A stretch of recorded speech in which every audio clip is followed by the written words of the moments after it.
धैर्य धरो आगे बढ़ो, पूर्ण हो सब काम, उसी दिन फलते नहीं जिस दिन बोते आम। तो नमस्कार मित्रों, मैं हूं भागीरथ ठाकुर। आप देख रहे हैं यूट्यूब चैनल भागीरथ ठाकुर। मैं फिर से नल जल अनुरक्षकों के लिए एक खबर लेकर के आया हूं, बहुत लंबे अंतराल के बाद। मित्रों, मैं बतलाते चलूं कि नल जल अनुरक्षक को जो तबाही, जो समस्याएं झेलना पड़ रहा है, शायद किसी भी सरकारी कर्मी को ऐसी समस्याओं का सामना नहीं करना पड़ा होगा। और नियम कानून से लेकर के और अधिकारियों का तमाशा अगर देखना है तो आप नल जल अनुरक्षकों पर बखूबी देख सकते हैं। और इन तमाम चीज़ों को विस्तार से मैं इस वीडियो में बतलाऊंगा कि नल जल अनुरक्षकों को फिर से पेमेंट मिलने लगा है। तो इससे पहले अगर आप वीडियो को देख रहे हैं तो एक लाइक ज़रूर कर दीजिए, और अगर चैनल पर नए हैं तो कृपया चैनल को सब्सक्राइब जरूर कर लीजिए। तो मित्रों, मैं बतलाते चलूँ कि नल जल अनुरक्षक जो 3 साल 4 साल से कार्य कर रहे हैं और वो अपने मानदेय के लिए दर दर भटक रहे हैं। अब पंचायती राज विभाग से पीएचईडी विभाग में नल जल का कमान चला गया। संभवतः जुलाई तक जो है सारा प्रभार पीएचईडी विभाग को चला जाएगा, लेकिन अभी तक पंचायती राज विभाग से नल जल अनुरक्षकों का जो मजदूरी है, जो मेहनताना है, वह आज तक नहीं मिल पाया है। और इसी के कड़ी में कुछ जगहों पर पहले अनुरक्षकों का मानदेय प्राप्त हुआ और फिर बंद हो गया। फिर उस पर अनुरक्षक जो है थोड़ा सा अपने मांग को उठाए तो फिर शुरू हुआ, फिर कुछ जगहों पर मिला और फिर बंद हो गया। तो इस तरह से ये दरमियान चलते आ रहा है कि कभी मिला कभी बंद हो गया, किसी को मिला किसी को नहीं मिला।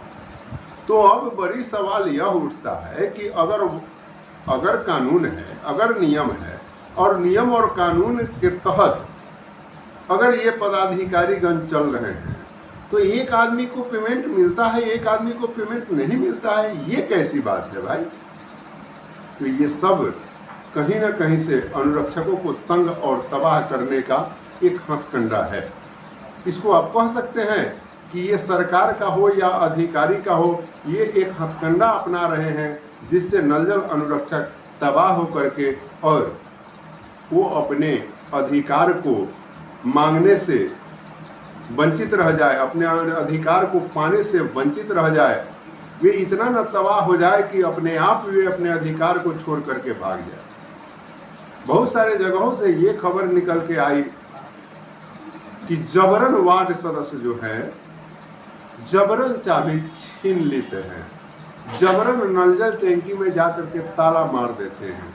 ये सब भी बहुत सारी समस्याएं हम लोग के सामने आई और हम लोगों ने उस पर जितना हो सका उतना फेस किया, उतना सहयोग करने का अनुरक्षकों का प्रयास किया।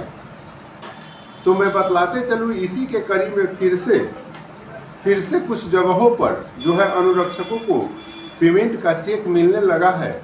तो वह कौन जगह पर यह फिर से चेक मिला है, इसको थोड़ा सा हमारे पास एक चेक आया है, उसके बारे में मैं आपको बतला दे रहा हूँ।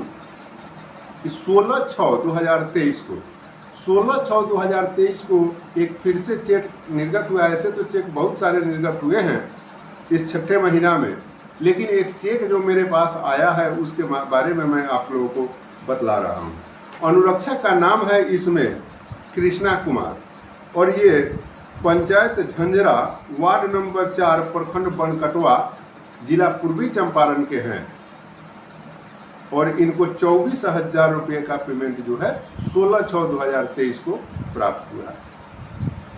तो अब यह बड़ी बात है। चलिए, ये 24,000 रुपया तो उनका मजदूरी नहीं हुआ, कुल मजदूरी उनका नहीं हुआ, कारण कि वो अगर 3 साल 4 साल से कार्य कर रहे हैं तो 24,000 रुपये का मतलब हुआ 2,000 रुपये के महीना से 12 महीने। और उसके बाद अनुरक्षक को मात्र यही 2000 रुपया तय नहीं थे, अनुरक्षक को 3000 रुपया वार्ड क्रियान्वयन समिति के द्वारा त्रैमासिक रूप से जो वसूली करनी थी उससे भी प्राप्त होना था। लेकिन यह कैसा विनम्रता है, कैसा विधि विधान है कि सब चीज जो है, कोई इस चीज को, कोई इसको कहा जाता है कि नल जल योजना ड्रीम प्रोजेक्ट है मुख्यमंत्री का। तो मैं समझता हूं कि ये अधिकारी लोग ही कहीं ना कहीं से नीतीश कुमार के प्रति जो है एक भावना पाले बैठे हैं कि किसी तरह इनको बर्बाद कर दिया जाए। क्योंकि जो सरकार का ड्रीम प्रोजेक्ट है उसे कोई अधिकारी देखने वाला नहीं है। कहाँ नल जल चल रहा है, नहीं चल रहा है, क्या बंदी है, क्या है, अधिकारी को अनुरक्षक आवेदन लिख करके देते हैं मेंटेनेंस हेतु, लेकिन उस पर कोई कार्रवाई नहीं होता है, कोई पूछने वाला नहीं होता है, कोई देखने वाला नहीं होता है। तो ये कैसे सरकार का वर्क कर रहे हैं, कैसे इस राज्य का वर्क कर रहे हैं, कैसे ये जनता के मौलिक अधिकार को देख रहे हैं, ये आप लोग सोच सकते हैं। तो यहाँ परिस्थिति है कि किसी न किसी रूप में नीतीश कुमार को डैमेज कर देना, उनको डैमेज हर हाल में कर देना है। यही मानसिकता अधिकारी पाले बैठे हैं और इसी मानसिकता के तहत वे कार्य कर रहे हैं।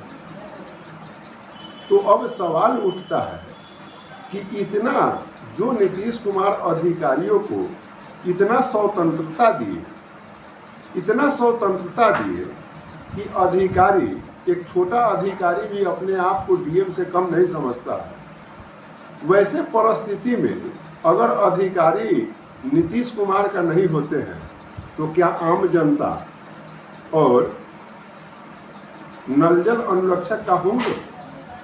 इसलिए हम लोगों को या तमाम अनुरक्षक को अपने दृढ़ संकल्पिता के साथ आगे बढ़ते रहना है। क्योंकि अगर आगे नहीं बढ़ते, मैंने पहले ही कह के गया हूँ कि ये सारा षड्यंत्र इसलिए है कि आप थक हार कर अपने अधिकार को ही छोड़ दीजिए। जब आप अपने अधिकार को मांगने से अलग हट जाइएगा तो स्वाभाविक रूप से आप अपने अधिकार से वंचित हो जाइएगा, कोई पूछने वाला नहीं हो। तो जो अधिकारी गलती किए हैं वो तमाम गलती जो है अनुरक्षकों पर मरने का प्रयास किया जा रहा है। और ये सभी चीज आने वाले दिनों में पर्दा पर आएगा, अधिकारी भी देखेंगे, सरकार भी देखेंगे। ऐसे विश्वास सूत्रों से जो जानकारी मिली है, नल जल अनुरक्षकों का केस है जो चल रहा है, वो जो है सरकार के पक्ष करने वाले हाकिम के पास चल रहा है, ऐसा लोग कह रहे हैं। लेकिन हम लोगों का, हमारा जहां तक विश्वास है, उसमें जो है कानून अपना काम जरूर करेगा और हाकिम जो है कानून से परे होकर के फैसला नहीं करेंगे। बहुत सारे अनुरक्षकों में यह अविश्वास गया है कि उसी अधिकारी के पास यह केस है, सचिव के केस जो था, और जो हाकिम उस केस में को देखे थे और वार्ड सचिवों को हराए थे, उन्हीं हाकिम के पास यह मुकदमा है। और बहुत सारे लोगों ने यह यहाँ तक भी कहा कि हमें नहीं लगता है कि अनुरक्षकों का मुकदमा हम लोग जीतेंगे। लेकिन यह नकारात्मक सोच अनुरक्षकों को नहीं पालना है। अपने आखिरी पैदान तक के लड़ाई को हम लोग मजबूती से लड़ने का प्रयत्न करेंगे। कामयाबी तो परमात्मा के हाथ में है। जब हम कर्म करेंगे तो वैसा कुछ ना कुछ हमें जरूर प्राप्त होगा। और आखिरी लाश, आखिरी जो होता है आस, वह आस ईश्वर पर होता है। और न्यायपालिका जो है रीढ़ है, न्यायपालिका पर ही, न्यायपालिका के विश्वास पर ही इस राज्य की अवधारणाएं टिकी हुई है। इसलिए हम लोगों को इस पर जरूर विश्वास करके चलना चाहिए कि न्यायपालिका जो भी कार्य करेगी वह उचित करेगी, न्याय संगत करेगी, और जब न्याय संगत होगी तो हम लोग के पक्ष में होगी। बाकी मिलते हैं अगले वीडियो में, अब तक के लिए इतना ही। जय हिंद।